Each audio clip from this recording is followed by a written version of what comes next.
अस्सलाम वालेकुम स्टूडेंट। तो लास्ट वीडियो में हम लोग न्यूमेरिकल्स को कर रहे थे ग्राम्स लॉ ऑफ डिफ्यूजन के, और बच्चों इस वीडियो में भी हम लोग न्यूमेरिकल्स को डिस्कस करते हैं। और मैंने एक क्वेश्चन आपके सामने 2002 का मेंशन किया हुआ है, उसको ज़रा मैं सॉल्व करवाता हूँ कि 2002 में क्या जो है ना कहानी चल रही है। क्वेश्चन आसान है, मुश्किल नहीं है, इतना ज़्यादा मुश्किल नहीं है, ठीक है। तो आइए ज़रा देखते हैं कि क्या कार्रवाई करनी है हम लोगों को इस क्वेश्चन में।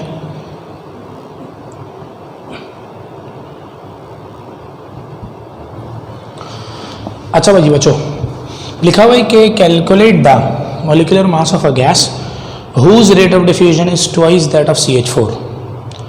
आप मॉलिक्यूलर मास निकालें, सही है, उस गैस का जिसका रेट ऑफ डिफ्यूजन दुगना है किसके मुकाबले में, CH4 के मुकाबले में, ठीक है। ये अब देखो डेटा बनाते हैं, सोचते हैं ज़रा कार्रवाई क्या करनी है हम लोगों को इसमें। आपको मॉलिक्यूलर मास निकालना है, ठीक है, यानी एक गैस का मॉलिक्यूलर मास निकालना है। सर हमें क्या पता कौन सी गैस है? बेटा जब क्वेश्चन में इस तरह की बात करें, यानी गैस का आपको नाम ना पता हो तो आप उसको X सपोज कर लें।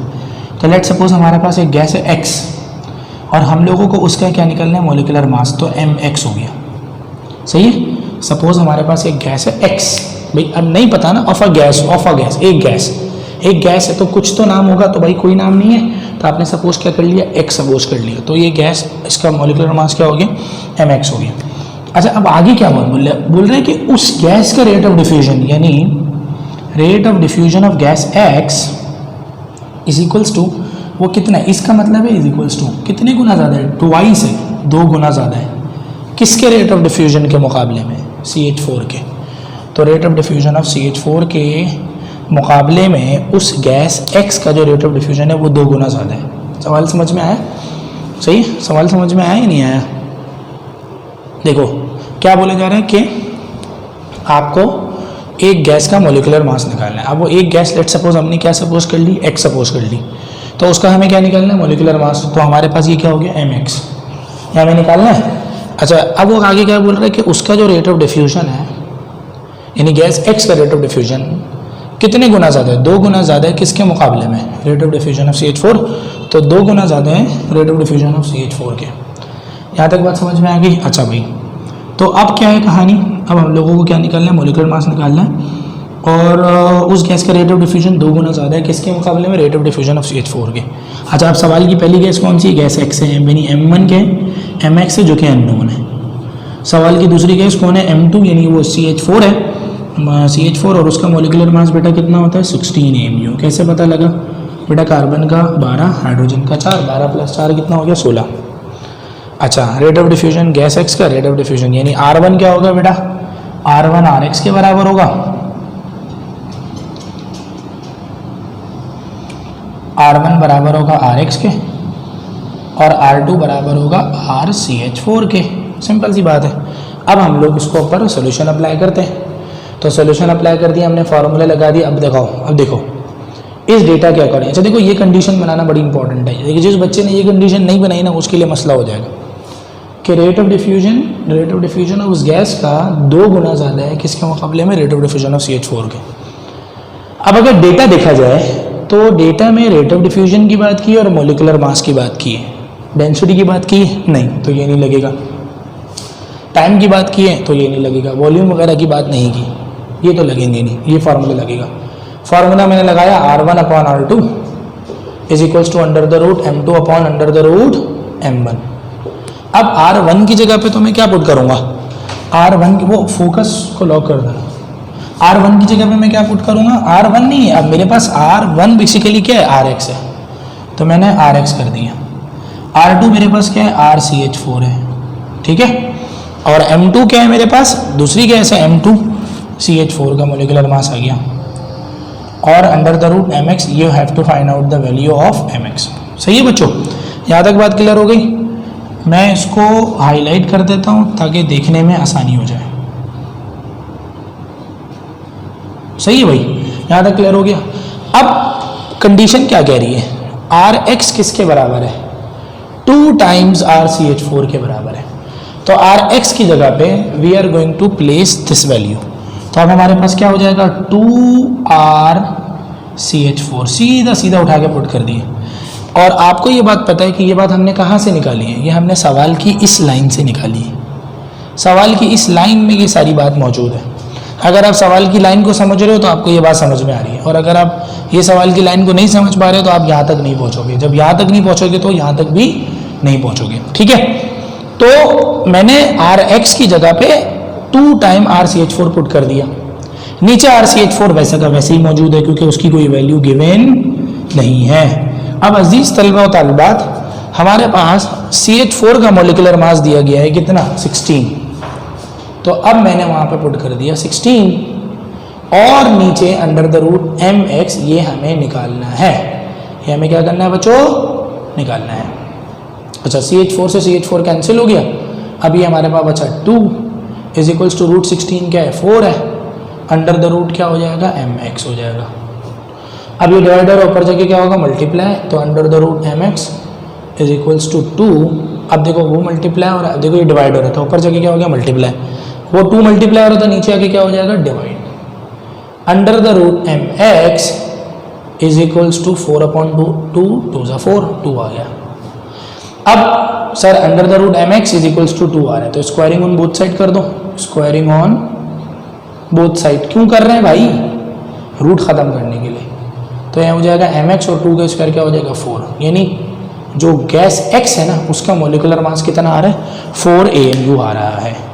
जो गैस x है उसका मॉलिक्यूलर मास कितना आ रहा है अजीज तलबा व तालिबात 4 AMU आ रहा है।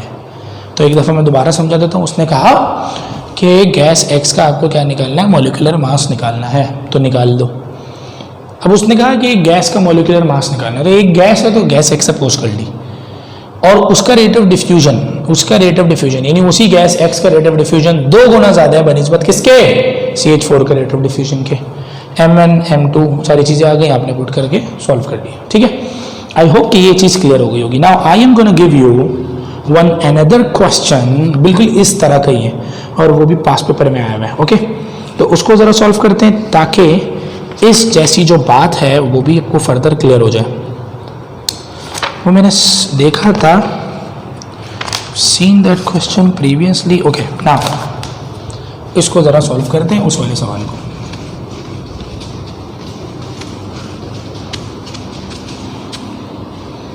अच्छा भाई चलो, सवाल क्या है, क्वेश्चन नंबर 60 है, असाइनमेंट का पेज नंबर है ये 9 और इसमें एक सवाल दिया हुआ लिखा हुआ है at certain temperature and pressure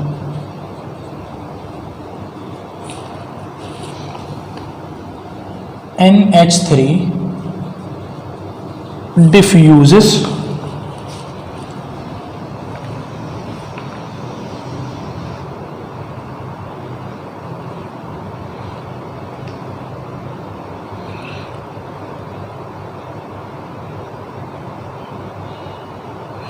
नहीं, ये क्वेश्चन में थोड़ी सी मिस्टेक हो गई है। सर्टेन टेम्परेचर प्रेशर क्वेश्चन पूरा ऐसा है, बेटा इसे करेक्शन कर लेना।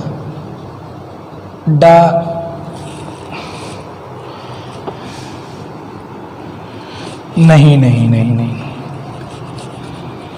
This is not the correct question completely. यहाँ पे पूरा डेटा नहीं गिवन इस क्वेश्चन में।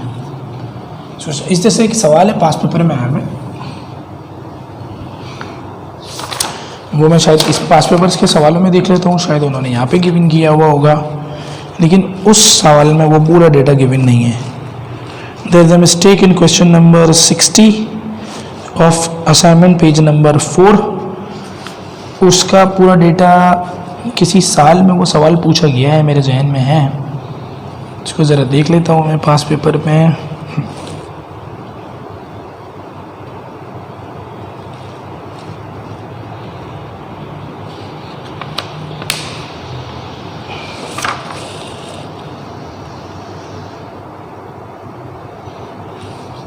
वैसे सवाल नहीं है, आई थिंक के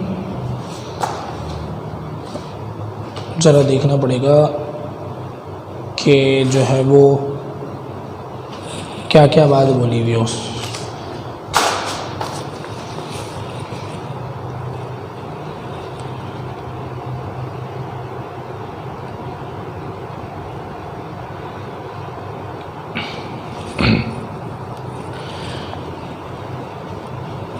चलो वो सवाल नहीं मिलता, दूसरा सवाल करते हैं हम लोग। इस तरह का एक सवाल और दिया हुआ है, लिखा हुआ है कि calculate the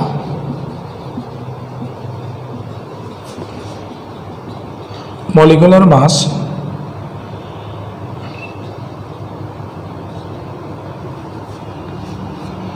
of gas B।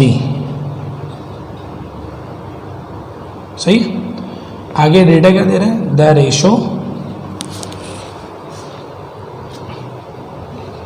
Of rates of diffusion of two gases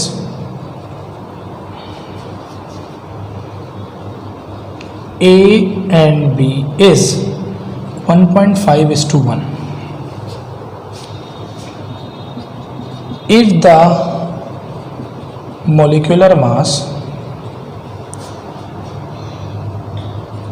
of gas A is 16 AMU। ये सवाल है।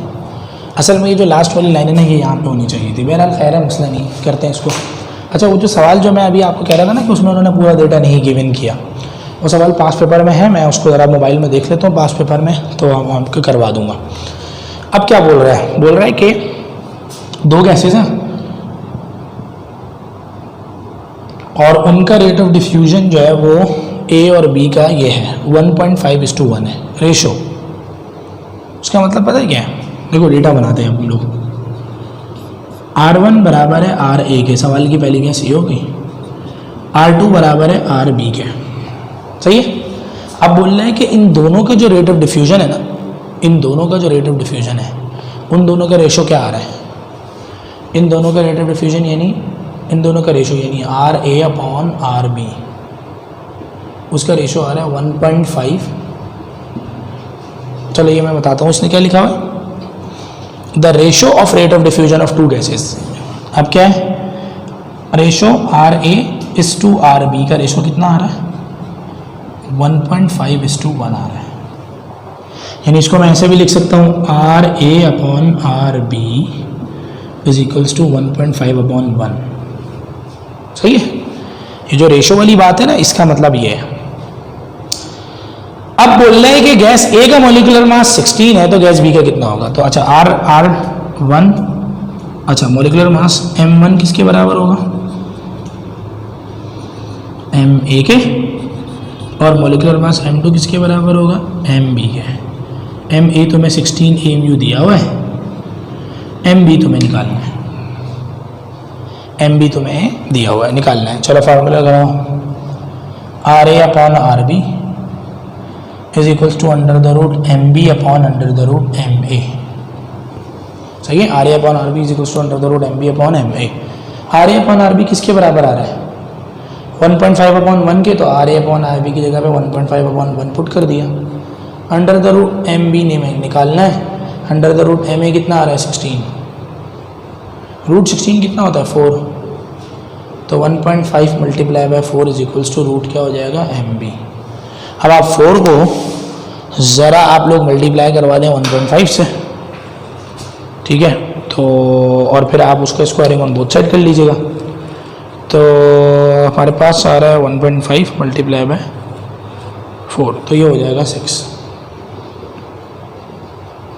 अब आपने करना है स्क्वायरिंग ऑन बोथ साइड। तो अब हमारे पास आ जाएगा squaring on both side MB is equals to 6 का स्क्वायर क्या हो जाएगा 36। यानी गैस B का मॉलिक्यूलर मास कितना आ रहा है बेटा, 36 AMU आ रहा है। तो ये है हमारे पास कहानी क्वेश्चन नंबर 60 में। हम आपको वो सवाल करवा देता हूँ जो मैं नहीं आपसे जो करवाते रुक गया था, वो भी हम देख लेते हैं ज़रा क्या कहानी है उसकी।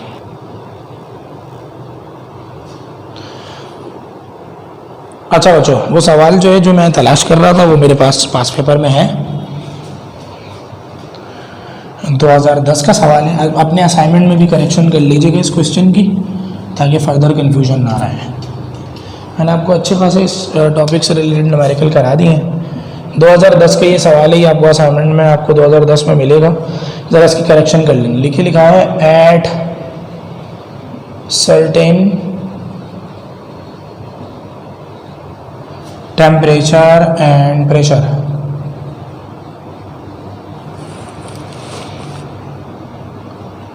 NH3 diffuses 1.48 times more than HCl if the density of NH3 is 0.66 gram per liter. Find the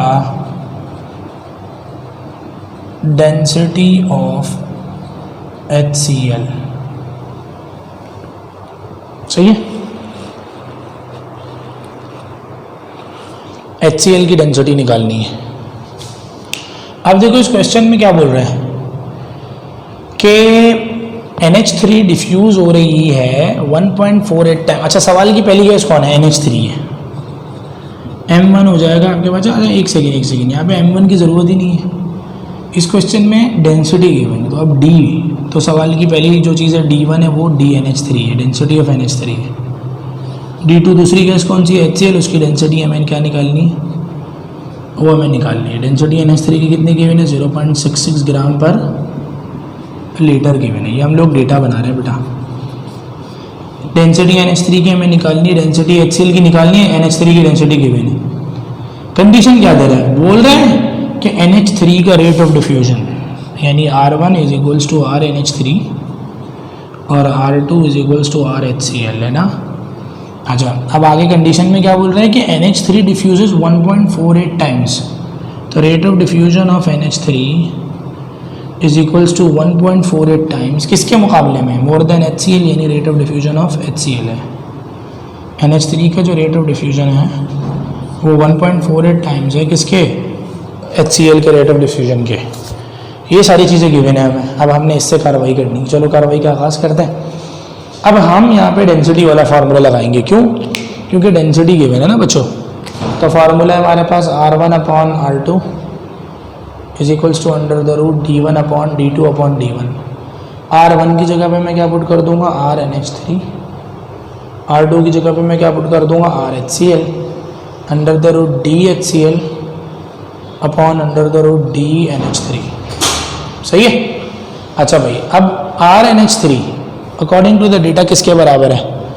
1.48 times R HCl के। तो R NH3 की जगह पे मैं 1.48 टाइम्स R HCl पुट कर दूंगा। फिर नीचे HCl वैसे का वैसे ही आ जाएगा। इस तरह से सवाल अभी किया है। HCl की डेंसिटी आपको निकालनी है, NH3 की डेंसिटी 0.66 दी हुई है। सही है। तो R HCl से R HCl कैंसिल हो जाएगा। 1.48 इज इक्वल्स टू, सही है, ये हमारे पास आ जाएगा। रूट 0.66 करने से क्या आएगा? 0.81 आ जाएगा। अब ये डिवाइडर ऊपर जाके क्या हो जाएगा? Multiply 1.48 multiply by 0.81 is equals to root DHCl।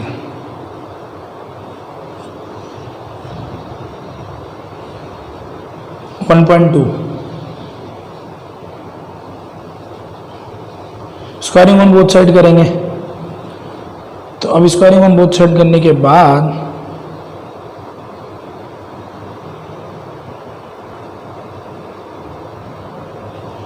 हमारे पास डेंसिटी ऑफ HCl आ जाएगी बेटा 1.44 ग्राम पर लीटर।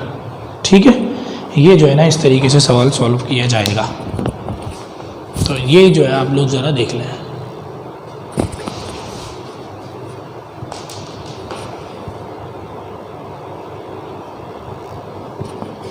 कि किस लेवल की कार्रवाई होने जा रही है। ठीक है, सही है अजीज तलबा तालिबात। इस सवाल में हमने डेंसिटी को लगाया और ग्राम पर लीटर हमारे पास ये हो गई कहानी। NH3 की डेंसिटी हमें गिवन है, डेंसिटी ऑफ HCl हमें निकालना था, हमने सारी चीज़ें कर दी। अच्छा भाई, एक सवाल और भी है पास पेपर में मेरे पास, वो भी सवाल करवा देता हूँ ताकि आपको कोई कन्फ्यूजन ना रहे। आप देखो 2016 में एक सवाल आया हुआ है, यानी इससे रिलेटेड जो है ना बेटा बहुत सारे सवाल आए हैं, इसलिए मैं इसको अच्छे खासे सवाल करवा के आपकी इस टॉपिक से ही जान छुड़वा दूंगा।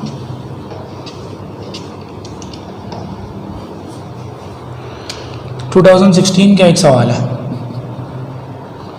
लिखा हुआ है if 16 ml of hydrogen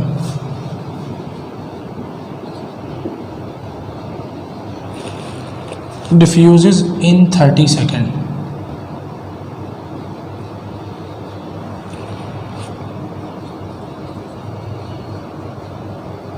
what volume of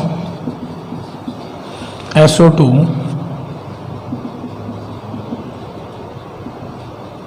will diffuse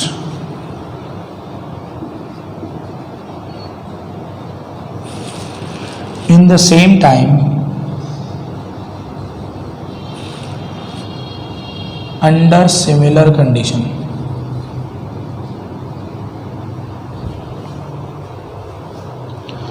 चलो भाई, अब देखो सवाल पढ़ो, डेटा बनाओ। 16 ml ऑफ हाइड्रोजन है। सवाल की पहली गैस कौन है? हाइड्रोजन है। तो molecular mass m1 is equals to MH2 2 AMU हो जाएगा। दूसरी केस कौन सी है? SO2 है, तो M2 is equals to MSO2 is equals to 32 AMU और 64 AMU हो जाएगा। 16 ml of hydrogen diffuse in 30 second. अब देखो पहली गैस आपकी हाइड्रोजन है, उसका कितना वॉल्यूम बोल रहा है? 16 ml, और कितना टाइम बोल रहा है? 30 सेकेंड। तो T1 जो हो जाएगा वो TH2 हो जाएगा और वो कितना होगा? 30 सेकेंड हो जाएगा। सही है, और सही है। अब 16 ml वॉल्यूम भी है हाइड्रोजन का, तो V1 कितना हो जाएगा? VH2 और वो कितने हैं? 16 ml है। आगे क्या बोल रहा है? What volume of SO2। तो वॉल्यूम ऑफ SO2 मतलब V2 अब आपको निकालना है इन द सेम टाइम। देखो सेम टाइम का मतलब आप बताओ यहाँ पे वॉल्यूम कांस्टेंट है, टाइम कांस्टेंट? टाइम कांस्टेंट है। तो सर तो टाइम लिखने की जरूरत ही नहीं है क्योंकि टाइम कांस्टेंट हो गया, T1 और T2 सेम हो गया। अब देखो कौन सा फॉर्मूला लगेगा? एट कांस्टेंट टाइम वाला फॉर्मूला लगेगा। तो एट कांस्टेंट टाइम वाला फॉर्मूला लगाते हैं हम लोग। सिंस टाइम इज कांस्टेंट, तो फॉर्मूला लगेगा V1 upon V2 is equals to under the root M2 upon under the root M1। ठीक है, अब आप लोग पुट कर दो इसको, सारे डेटा को पुट कर दो। सही है, V1 की जगह पे आप क्या पुट करोगे? 16 ml, क्योंकि V1 बेसिकली VH2 है।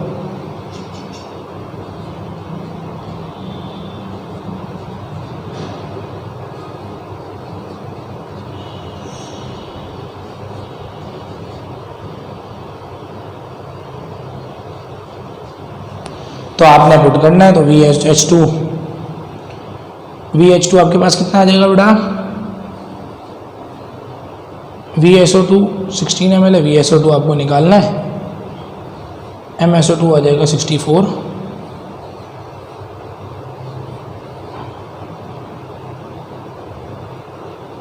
सही है।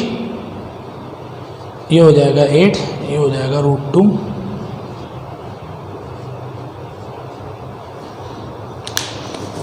ठीक है,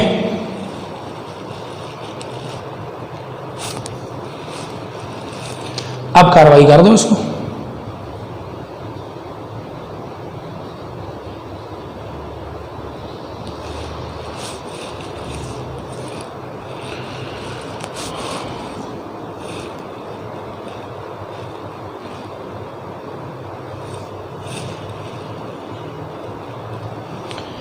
VSO2 आ रहा है मेरे पास 11.28 ml। सही है, ये कहानी आ रही है VSO2 की 11.28 ml की।